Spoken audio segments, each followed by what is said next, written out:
Welcome to Will It Build, the series where I take your builds from my YouTube comments and Discord server and put them to the test to see if they are the real deal. If it's solid, then I'll gift you 1,000 silver, and if it's really something special, you'll be featured in a dedicated build video for your submitted build. So comment yours below so we can answer the question, will it build? Okay, Will It Build episode 10, a very special episode because this is the last YouTube video I am recording in this apartment with this background. This is the last time you'll see the background of my webcam footage looking like this, moving into a house. Today, we have a special little build from Germ Core. Come one, come all. What did he say? The Blinding Light Hunter build is here as a hunter main. He does not see enough hunters using the awesome exotic that they have come to love, and that is the Shinobu's Vow. So I have basically already gotten the build set up. We got Shinobu's Vow right here. These are the mods that they recommend, which, you know, Ashes to Assets, Grenade Focused build, makes sense to me. Grenade Kickstart, Firepower, Impact Induction, a lot of grenade focused stuff, specifically getting grenade back, making orbs on grenade kills, and getting grenade energy when we melee something. I've got some arc resistances on for the specific activity that we're doing for this one. We've got Elemental Charge, so we get stacks of charge with light when we collect ionic traces, recuperation for a method of healing, and scavenger to keep our ammo up. And then the classic hunter class item mod combos, Reaper, Powerful Attraction, and Bomber. The dodge special. Love this setup. As far as our subclass goes, we've got Lethal Current and Flow State to both become amplified when we defeat jolted targets and to jolt targets whenever we melee something after we use our dodge. And then for our fragments, they recommended the Spark of Ions to create an ionic trace when defeating a jolted target, the Spark of Shock, so that our grenades jolt targets, the Spark of Amplitudes, that rapidly defeating targets while we're amplified creates an orb of power, of course made possible through Flow State. And here they actually recommend the Spark of Beacons because they recommend an arc special weapon with Volt Shot. The problem is I do not have a good arc special weapon with Volt Shot, so I will not be able to take advantage of this fragment too much. So me personally, I'm going to swap it out for the Spark of Resistance. However, if you have something like the Path of Least Resistance with Volt Shot or any other arc special weapon with Volt Shot, feel free to give that a go with Spark of Beacons so you can get a little more blinding action going on in your activities. As far as weaponry goes, I got Wish Ender, I've got the Ikelos SMG V1.0.2 with Demolitionist, which is going to be really nice for keeping our grenade uptime high. And then I've got just, you know, typical run-of-the-mill arc rocket. The reason I have my loadout set up like this is because the activity we're doing for today's Will It Build is going to be the weekly Grandmaster Nightfall with an arc surge, which is the light blade. While we're flying in, kind of talk about how this build goes, they say that the first step is to throw a grenade and watch the skippers find their targets and jolt them with the shock fragment, killing a few and creating ionic traces through the ions fragment. Step 2 is to become amplified from the dead jolted targets from the flow state aspect. Step number 3 is while we're amplified, we can shoot our arc special weapon into groups of enemies to create blinding explosions on kills with the beacon fragment. Of course, I will not be able to do that since I don't have that weapon. But if you're giving this a go and you have something like an arc special, I totally understand the idea.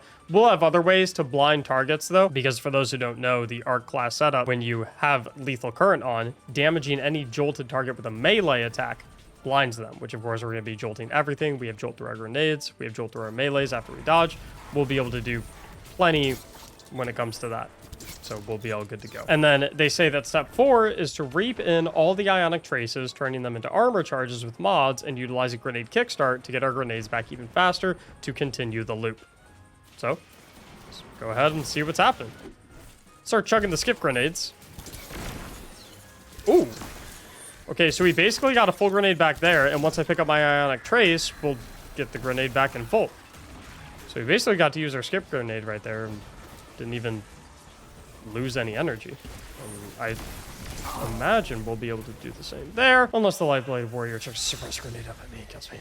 Okay, we'll hang up on this balcony, and then we're just gonna go ahead and chuck some skip grenades. Let the skip grenades do some work. Chuck another skip grenade. Get some jolting action going on. How about a third skip grenade? And we're out of skip grenades. Unless we hop down here and dodge to get proc bomber, get a little bit of skip grenade energy back. And then I just realized I have double primary on, which is probably not the greatest choice. I think in a dream scenario for this loadout, you would have that Volt Shot special weapon along with a Demolitionist primary ammo weapon in your kinetic slot. That would probably be the dream situation. I'm gonna go ahead and just start sprinting in circles. A fun fact about Amplified. if you can get the speed booster by sprinting while you have amplified, even if your amplified timer runs out, like mine just did, as long as you continue to sprint, you keep speed booster. Yeah? Click subscribe if you didn't know that. I hear things behind me. Get skip grenaded. Oh, you've got to be kidding me. Oh, no. I popped the Gathering Storm for super damage resistance, and then I dodged when the moth was right next to me. So because when you're amplified, thanks to lethal current, or I believe it's either lethal current or flow state, I can't remember, but when you dodge while amplified, you have like 99% damage resistance. You know what? I only have one revive token, so there's not really much of a point of me going back there, because then I'll just have to run back there again. I think it's better for me to just go over here, kill this unstoppable, then I get a second revive token, then I can go back and get him. The problem is I don't have an unstoppable weapon. Too risky? There's no such thing as too risky. Play the Mission Impossible music. Okay, so we're gonna jolt him. Oh my god. No way it worked. Okay, back out, back out. Okay, we're gonna do it again. There was a guy up there that shot at me, though. I want to kill him, so he doesn't mess with me again. We need a very safe environment here. Ow. Oh, please don't push me. Actually, that worked out just fine. 360. Oh my god. Spectacular. I feel like a lot of people don't know this, but for Grandmaster Lightblade, all you have to do is shoot and kill both of the Shriekers, and then the boss will immediately teleport away. Don't bother ever wasting your time shooting at the boss here. Just kill the 2 Shriekers. You'll be good to go. Skip grenade. Skip grenade. Yeah, the skip grenades, they don't do a crazy amount of damage. I must admit. The damage on the skip grenades leaves a little bit to be desired. However, the frequency with which you can throw them is quite nice, thanks to Shinobus, in addition to the fact that they're always going to jolt the target thanks to the Spark of Shock. So I do enjoy that aspect of having the double grenade and having so much refund through Shinobus. Is not necessarily to use the grenades to do a lot of damage necessarily, but just to use them to always jolt every target. And I have my Arc Staff here, so I can theoretically melt one of the barrier champions right when they spawn, which is great news. I want to be in good position for when they spawn. That'll probably pull him up. Chuck it over there. That'll put his shield up. Wait for the shield to come. Boom. Oh, I completely missed. Okay, really big tip for you guys trying out this build. Do not completely miss the enemies that you're trying to kill. Big piece of advice. Oh boy. Oh boy. Okay, throw a skip so those guys get cooked. Get the revive. Sprint out of here. I am amplified, so I am super fast.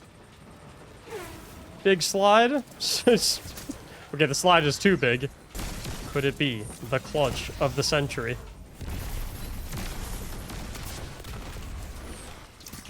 Oh yeah. All right, I think we should be okay. Wouldn't mind some more grenades if you don't mind. I cannot believe that worked.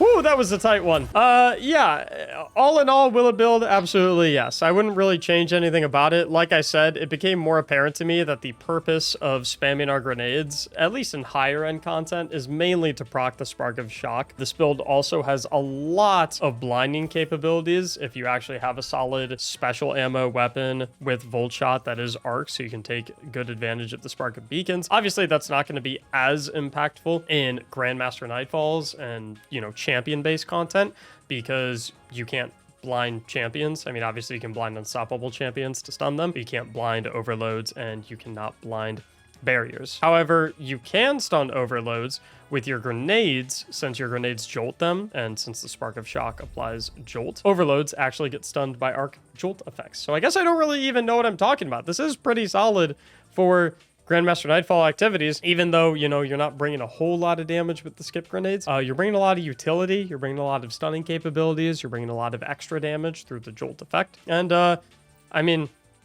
number one thing you gotta love about this build, you know, with all the ways to get amplified, mainly through flow state, because you have so many ways to jolt targets, you're super fast. I mean, we saw it right there at the end where I kind of sprinted around the arena, dodged the shots of everything, was able to slide past all the enemies, and Alakul couldn't even track me at all, couldn't hit me with his laser beam, so I was able to get both reses off just because I was amplified. So yeah, definitely will build, definitely is a winner. Hope y'all enjoyed the very last episode in this apartment. Make sure you like and subscribe if you want to see episode 11, which will of course take place with a new backdrop, with new scenery. It will take place in the new house. Thanks so much for watching. As always, have a great day.